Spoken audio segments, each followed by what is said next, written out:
right now. Coverage you can count on. This is KTAB News at 10.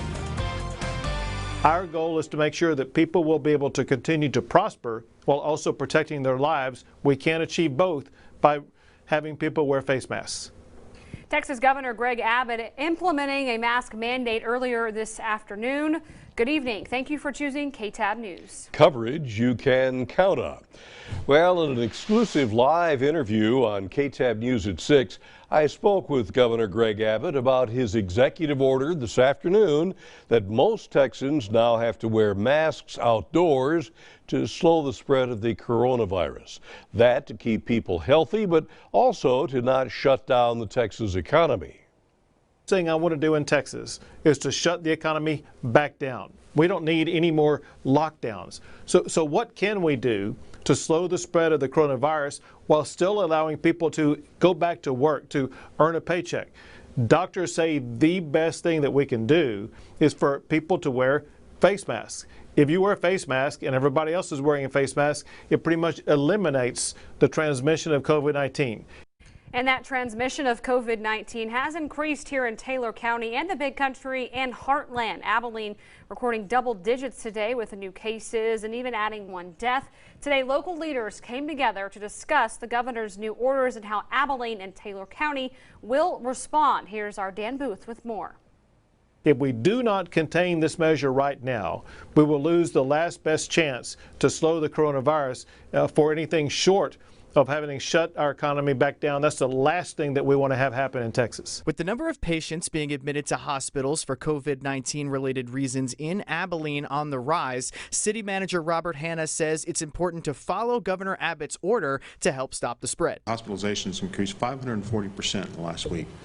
That's not anything to just dismiss. That's something that's serious, and people need to do what they can to limit the spread. The timing of Governor Abbott's order caught many public officials off guard, but Taylor County Judge Downing Bowles and Mayor Anthony Williams say there is no confusion over how the order will be enforced. Governor Abbott, in putting his orders into place, supersede our orders. So in effect, he takes that out of our hands, and whatever he says to do is what we're going to do because he mandates that we do that. Abilene and this county are going to submit ourselves to the laws of this country and this state.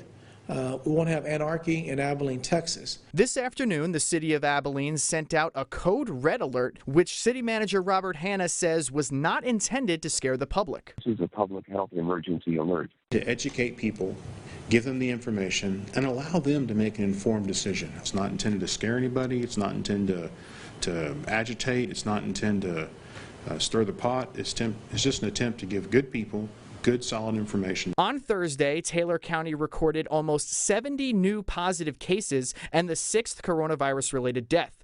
Big Country officials say this is a problem that people have to understand the importance of. There are 18 people in the hospital today who are struggling with this disease, and they're not there because this is a myth. This thing is real. This is nothing to be played around with. And people who think that they're somehow immune from this, that's just not the case. For BigCountryHomepage.com, I'm Dan Booth. All right, thank you, Dan. With the 4th of July on the horizon, Governor Abbott's new order is disrupting many events, including Freedom Fest. And Bob has more on that. Thank you, Stacy. For those of you looking forward to July 4th and the Abilene Freedom Festival, an update for you. The Freedom Festival itself, with the food, children's activities, and live music at the Taylor County Expo Center, has been canceled. However, the West Tex Connect Fireworks Spectacular will go on as scheduled. The children's fireworks show will be at 9:30 Saturday night, with the spectacular starting at 10.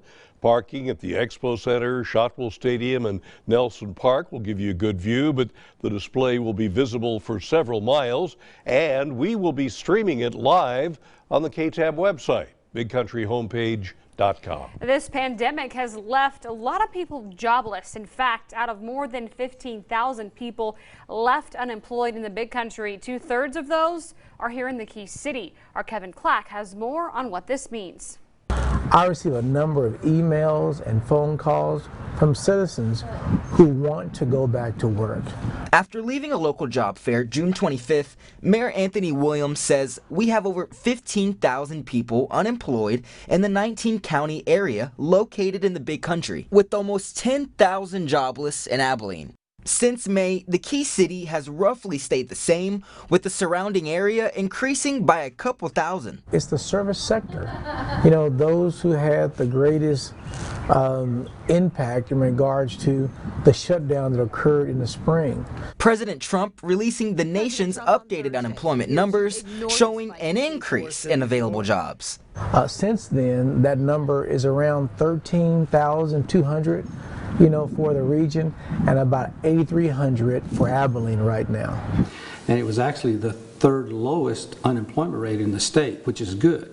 Regional Director of the Small Business Development Center, David Smith, says we're making progress with numbers heading into a positive direction. What people don't understand is it's not like turning on a television or a computer. It doesn't just start right back up where it left off. But with businesses having to open and close just within a month's period, some of those jobs did not come back.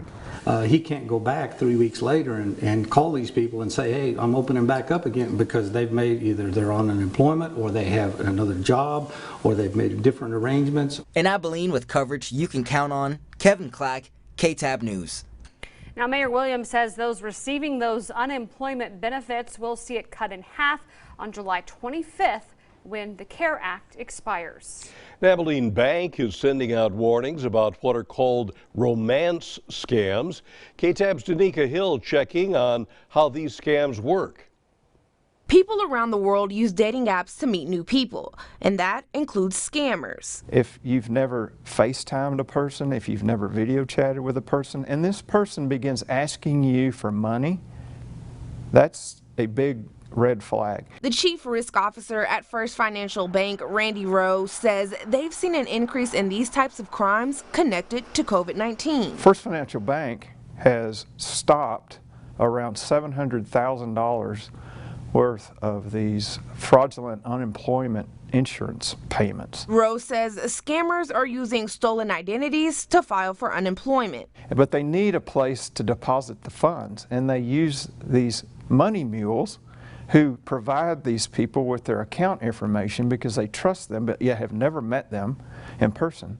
And then this person receives the money and then forwards it on to someone else through Cash App or buying gift cards or Bitcoin. According to the Federal Trade Commission, if something sounds too good to be true, then it's likely a scam. It's $500 up front plus $50 gas money, and all I'd have to do is send them my full legal name and contact information. Brenda Dagstad says she and her daughter have had multiple encounters with frauds. She got catfished twice last year, first by Blake Shelton and secondly by Chris Young. Yeah. She's still working on paying off the credit card that they paid off, that Blake Shelton paid off, and then maxed it out and overdrew her. Rose says if someone already has your personal information, call your bank immediately and have that account closed. In Abilene, with coverage you can count on, Danica Hill, KTAB News. Just watch out. Thank you, Danica. The folks at First Financial also say there's never a reason for you to ever give out your account information to anyone you don't know. Anyone asking for it is likely a scam artist. Coming up on KTAB News at 10, Cisco is a small town with big history roots. Our Jessica Rank takes a look on why it's a destination worth seeing. Sam, 4th of July, we're talking about it. It's almost here. You bet. And temperatures are going to be pretty blistering hot this weekend. Had a little bit of a break today, 93, which is where we should be on an average July 2nd. But things will change into the weekend. We'll heat up. We'll be right back with the weather. With coverage you can count on, Bob Bartlett, Stacy Lopez, and Chief Meteorologist Sam Nichols. This is KTAB News at 10.